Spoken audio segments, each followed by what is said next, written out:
Welcome on back to Skippers. Today, we have 3 must-add players for your fantasy baseball teams in Week 14.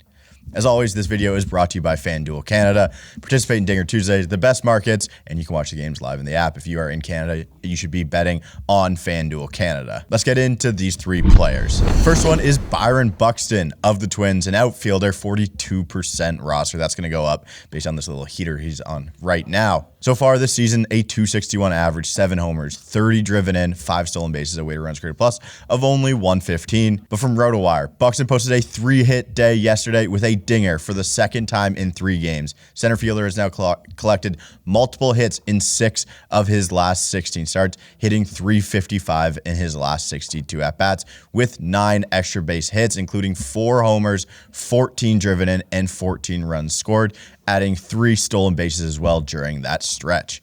Byron Buxton has elite tools. He always has. And when he stays on the field, he is a very productive player. He's running his highest expected batting average in the last 3 seasons and his lowest strikeout rate in that same time. He's running a super similar average exit velocity, and I think he's due to run a higher barrel percentage than he is right now.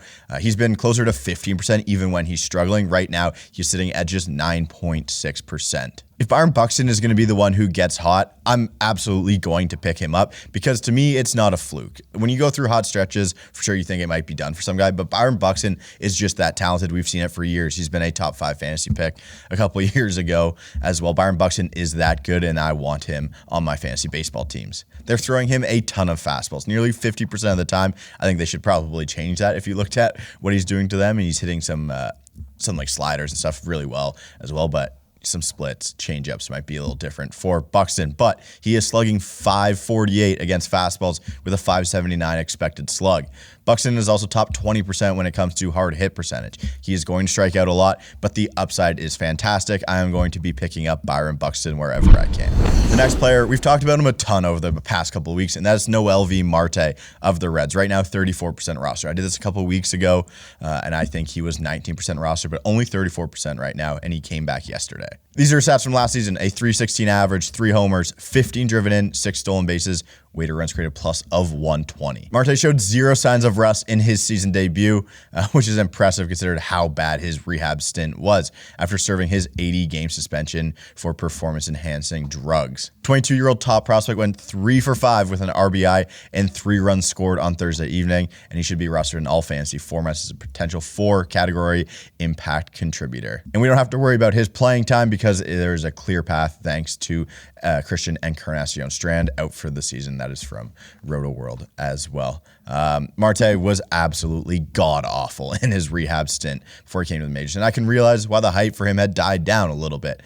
There is something to be said about more, I think, vets who get sent down for the rehab stint and they're not mentally checked in, but Marte being as young as he was is kind of concerning post a little PED suspension there. In his rehab stint, he played 12 games. He didn't walk once. He hit .151, struck out nearly 30% of the time, didn't even hit 1 home run.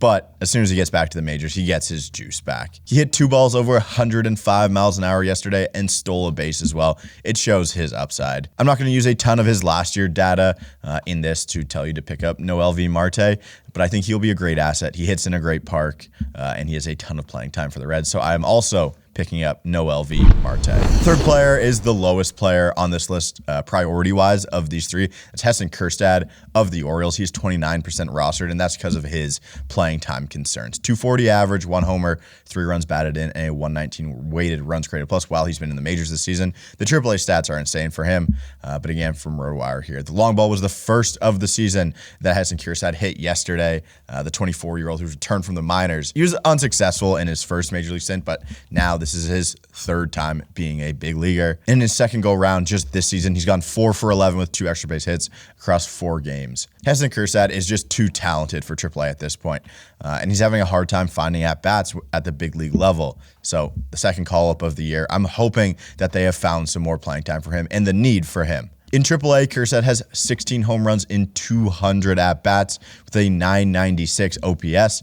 He still might be put into a platoon role at the major league level as he hit 318 against righties in AAA and 254 against lefties. Again, we are lucky that we see more right-handers than left-handers though, so we're on the right side of what would be a platoon split for Heston Kjerstad. Since being called back up, the O's have played 4 games. He has started 3 of them, all of them against right-handers, and he sat against the one lefty. I still think he's going to put it together in a big way for the O's in the second half, but he is just the lowest on this priority list for this week's video. There it is, the 3 players I want to be adding in fantasy baseball this week. Let me know what you guys think. Some players you are picking up. Thank you to FanDuel Canada for sponsoring the video. Click that link in the description. I will see you guys next week.